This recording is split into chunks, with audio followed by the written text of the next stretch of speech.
अभी social media का युग है, इसलिए हम सब लोग व्हाट्सएप और फेसबुक पर कुछ लोगों की बदतमीजियों से कभी कभी परेशान हो जाते हैं। तो आपके मन में ये विचार आता होगा कि क्या सोशल मीडिया पर की जाने वाली बदतमीजी या अपराध से आप कानून की सहायता ले सकते हैं।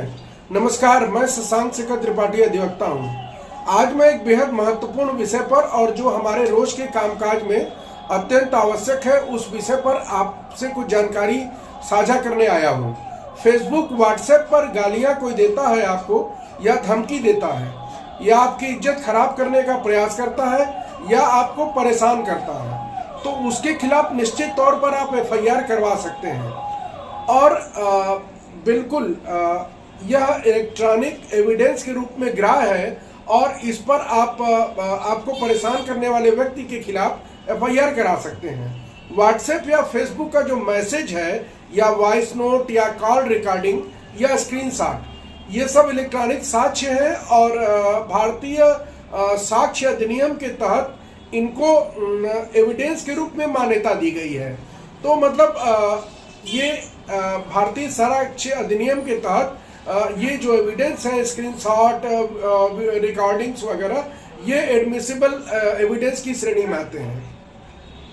अब बात करते हैं अपराध की। क्या अपराध होगा अगर कोई आपको ऐसे गाली गलौज करेगा तो यह आता है धारा 351 BNS, क्रिमिनल इंटिमिडेशन की धारा है यह, और धारा 352 इंसल्ट, इंटेंट टू ह्यूमिलेट, किसी को इंसल्ट करना या उसको ह्यूमिलेट करना। तो व्हाट्सएप पे यदि कोई गाली लिखता है या धमकी देता है आपको, अगर कोई आपको, जैसे मान लीजिए उदाहरण के तौर पर मैं बता रहा हूँ, कोई कहता I will harm you, I will defame you, I will kill you, और यह कहता है आई विल रुइन यू, मतलब मैं आपको बर्बाद कर दूंगा, तो यह सीधा मामला धमकी का बनता है। 351 BNS plus 336 BNS, breach of trust या थ्रेट। तीन, जैसे चरित्रहनन या बदनामी की धमकी। कोई व्यक्ति यदि आपको यह धमकी देता है कि वह आपका चरित्रहनन कर देगा या आपकी बदनामी कर देगा, तो धारा 354 BNS डिफेमेशन भी एविडेंस के रूप में काम कर सकता है। जैसे आपकी प्रतिष्ठा को ठेस पहुंचाने वाला कोई मैसेज कोई किसी को भेजता है और उससे आपको सूचना आती है, तो यह भी साक्ष्य के रूप में एडमिसिबल है। जैसे कोई आपसे पैसे की वसूली की धमकी देता है, तो यह धारा 309 BNS एक्सटॉर्शन की श्रेणी में आती है।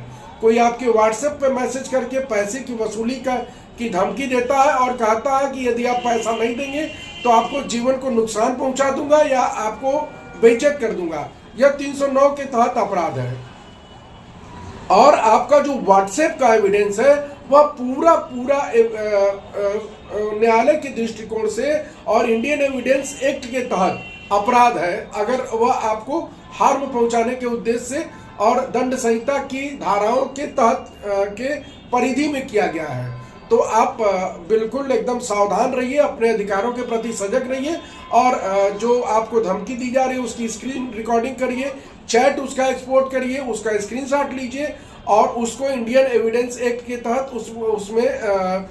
उसको एविडेंस के रूप में इकट्ठा करिए और जो आपको बदनाम करने की साजिश कर रहे हैं उनके खिलाफ मुकदमा करिए। और अगर इस विषय में किसी सहयोग की जरूरत हो तो आप मुझे मैसेज कर सकते हैं। धन्यवाद।